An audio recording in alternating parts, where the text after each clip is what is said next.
Whoa.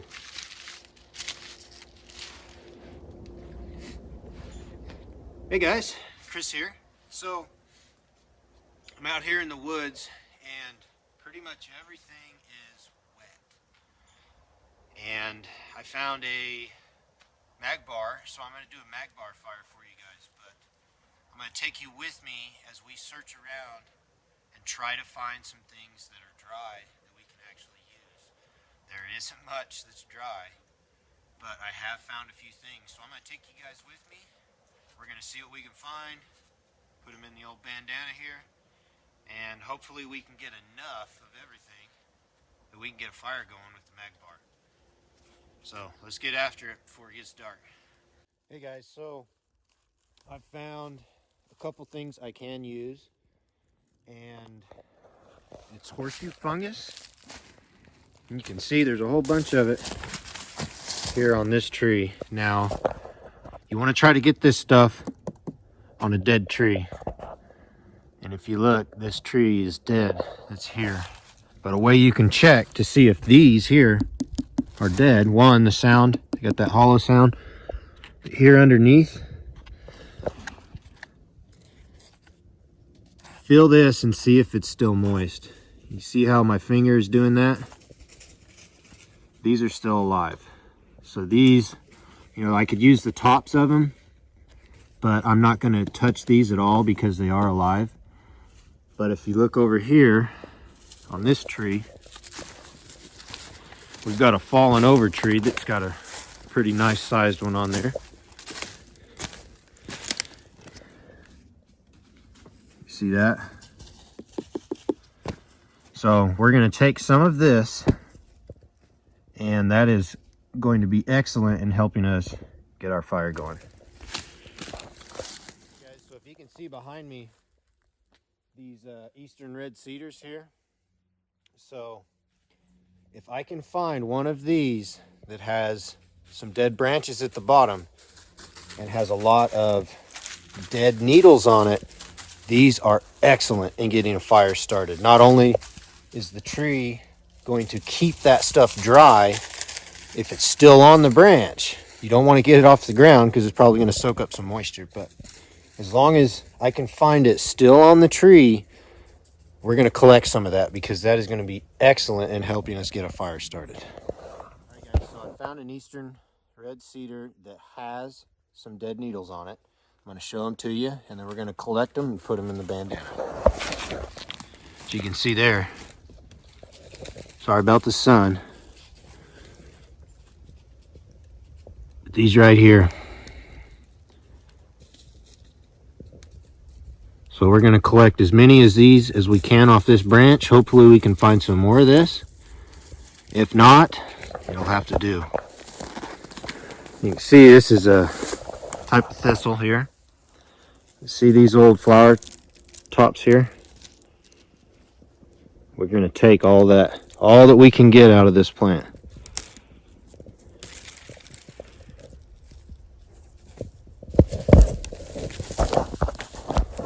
That's going to help a lot in getting our fire going. And then we'll keep rummaging around, see what else we can find.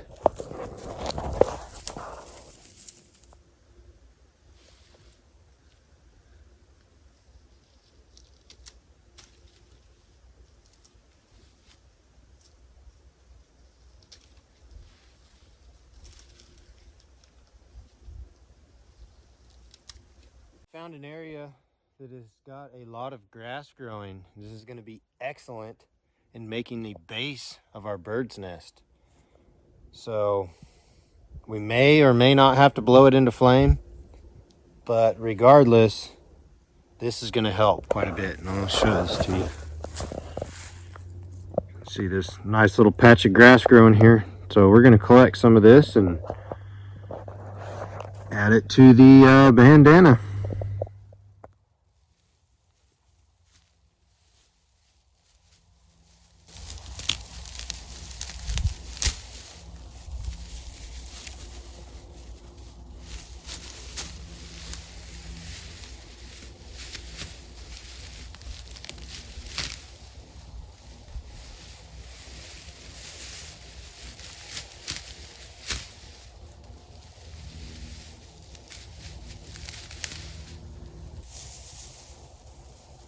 Notice I'm trying to get this stuff from down towards the bottom. It's a lot thinner, wispier.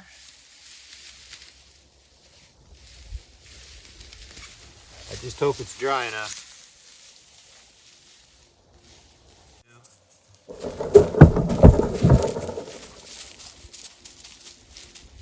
But let's keep searching around, see what else we can find. Even though I'm pretty sure we've got enough here, I'm going to keep adding to it because you can never have enough dry material, especially when everything is pretty moist like it is right now. So, still out searching for dry materials to get our Magbar fire going. And I just found a really handy tool. Shoulder blade.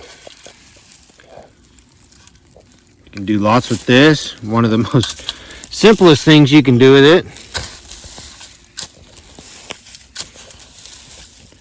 It's a pretty good little hand shovel.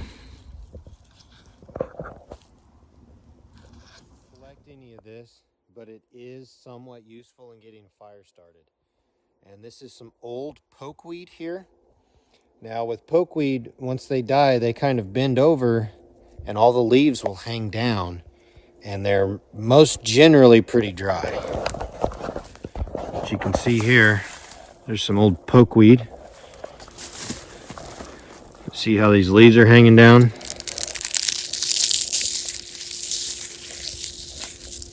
They're pretty dry, but one thing about leaves, if you're using leaves to start a fire, they tend to want to smoke a lot. And it takes quite a bit of heat to get them going. So that is one of the reasons I'm not going to collect any of these dried pokeweed leaves. And I can feel just a slight bit of moisture in them, so it's just going to make it a lot more effort to try to get that fire going. Guys, I believe this here is horseweed. But don't quote me on that. But these tops up here, they're nice and fluffy. We're going to add that to the bandana because that will definitely help us to get our fire started. That's a pretty awesome find right there. That's while we're out rummaging around. See this plant here? Looks very similar to parsley, doesn't it? Or cow parsley. Well, you need to be careful. So this is actually hemlock. Now when this gets older, it's going to get a lot of purple spots on these stems here. But when you see something like this, don't just go ahead and pick it if you think you know what it is. No, honey. Look at that. This stuff is highly poisonous to humans. And I wouldn't even recommend touching it. Guys, found some more thistle. You can see the fluffy tops there. So we're going to go ahead and collect that. Add it to the bandana. Hopefully I can find some more dead eastern red cedar boughs on the way back. If not, there's some more thistle over there. Oh, a whole bunch of it. So I'm going to collect all of this thistle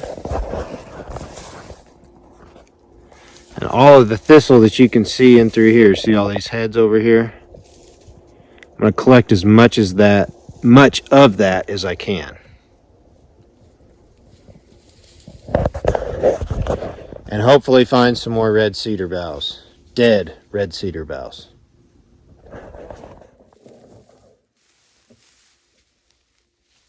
Well, guys and gals, we've got quite a bit here. I didn't end up finding any more eastern red cedar dead boughs, but we're going to head back to camp. Hopefully can find some more on the way. If not, I hope this will do. I've got quite a bit here, so hopefully this will do. It's alright guys, let's head back, see if we can get this fire going.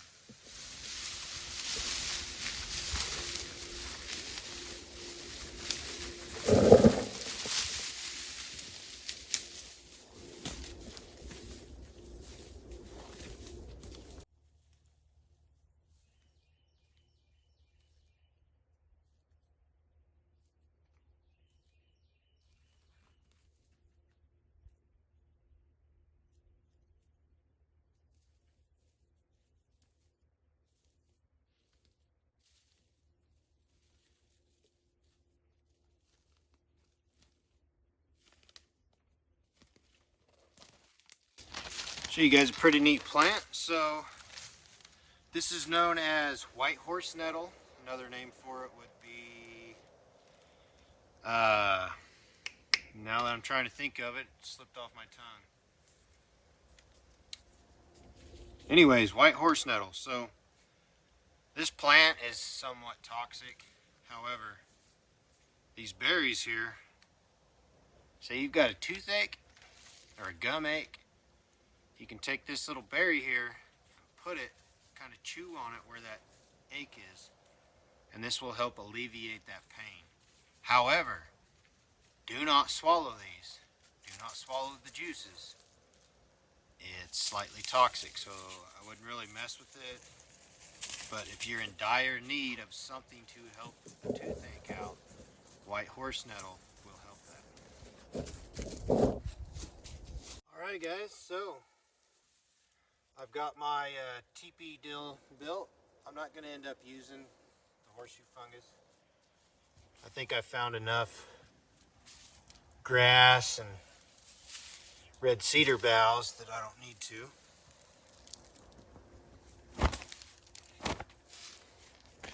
So, let's see if we can get this fire going. Now if you can see here, I hope you can see it.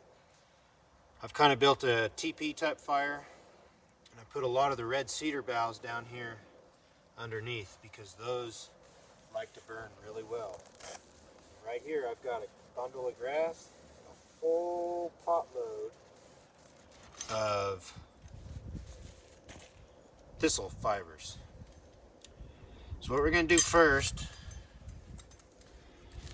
is, this is a magbar here, so you've got magnesium and a ferro rod attached to it.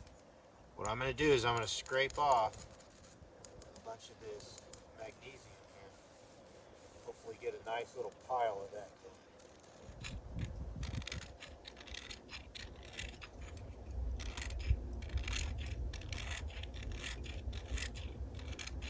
I'd suggest using the back of your knife, not the blade of your knife.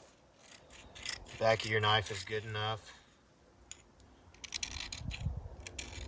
Especially if you're stranded, you don't need to be dulling your knife doing something like this.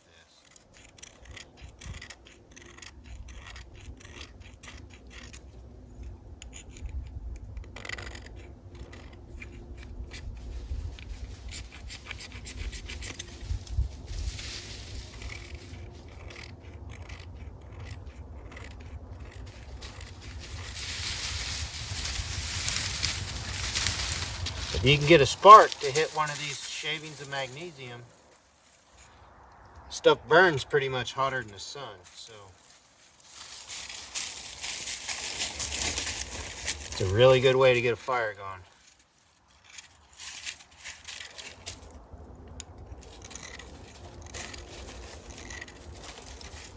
Alright, hopefully that's enough. Kind of consolidate it a little bit. See if we can get this bad boy lit.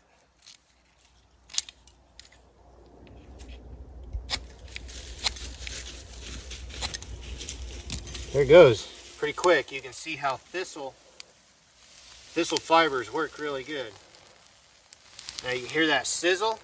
That are the red cedar boughs. Red cedar, eastern red cedar, excellent fire starter. You can see how quick and easy that was using a magbar. The reason I like these teepee type fires is, one, you can start adding smaller branches down here to keep it going, but the hottest point of your flames are right at the tip, so it's going to start lighting all these bigger pieces of wood on fire. These teepee type fires, they're really quick, easy to build, and they work really well. And they don't take too much skill to do. So alright guys, hope you enjoyed Magbar Fire. Until the next one.